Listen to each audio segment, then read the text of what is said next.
What's up guys, and welcome back to the channel. I recently had the chance to go to ORP for a track day, and I wanted to share some of that experience. The last time I went to ORP, it did not end the best because I ended up overheating the engine on my white MR2. This time I ended up bringing my Mazda 3 to the track day. This car is completely stock. The day did not start out the smoothest because I realized one of my rear tires was sliced. ORP is out in the middle of nowhere, so I ended up having to drive 1 hour one way to get a tire, then an hour back. So it was like 2 hours round trip plus the time to get the tire installed. It wasn't the best way to start off the day, but I did end up making it back in time and was still able to get plenty of seat time. I ended up going out for my first session of the day, and I was extremely inconsistent. On this lap, I ended up getting a 231. The following lap, I ended up with about a 245. Before going out for my first session, I did have the chance to walk the course, which I thought was very, very helpful. And then I was also able to ride passenger in my friend's car because he's an instructor at ORP, and that allowed me to see the course at speed. But ultimately, there's a huge difference between like walking it, getting to ride passenger, and just driving the car. With it being a track day, of course, all the people were super nice and very helpful in giving me tips and whatnot. I also had the chance to get a ride along with Bill Murray,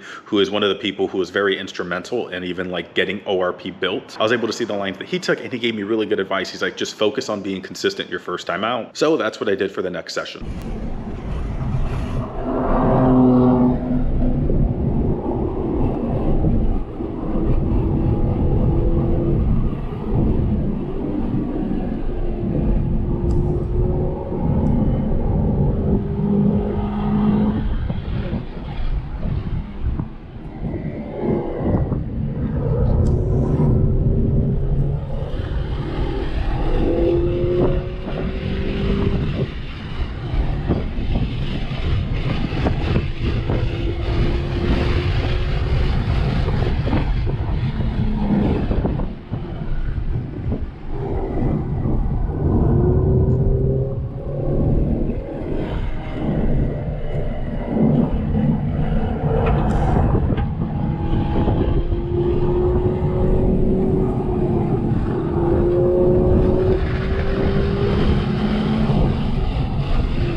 Was a 237 on the lap that I just showed you guys, and I was consistently within about a second of there. In that session, I was really focused on just getting my marks down to like, where do I brake, where do I turn in, etc., which is easier said than done, especially at a track like that. Right after turn 5, you go up Valkyrie Hill into turn 6, which is just a really challenging corner because the apex is at the crest of the hill. So in order to go fast, you have to be like flat throughout the whole thing, and you just have to really trust that A, you're hitting the right area so you're not going to go off course, and B, that no one's like spun out and there's not anything in the way on the track. I definitely felt a lot more confident after that session, so I figured in the next one I would try to pick up the pace, and I'll show you one of the runs from there.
that lap ended up being a 2:29, and I was about within a second of that consistently. I was just being a lot more aggressive, which is what allowed me to be faster. I'm very happy with the improvement, but I know I can still be way faster because there's just like really glaring things that are, you know, costing me time. Here's an example. I just took turn 11 and now I'm going into this straightaway. I'm at full throttle, but once I get to turn 12, I start braking way too early and I'm actually coasting for a little bit, and you can even hear how late that I'm getting on the throttle, which is costing me time.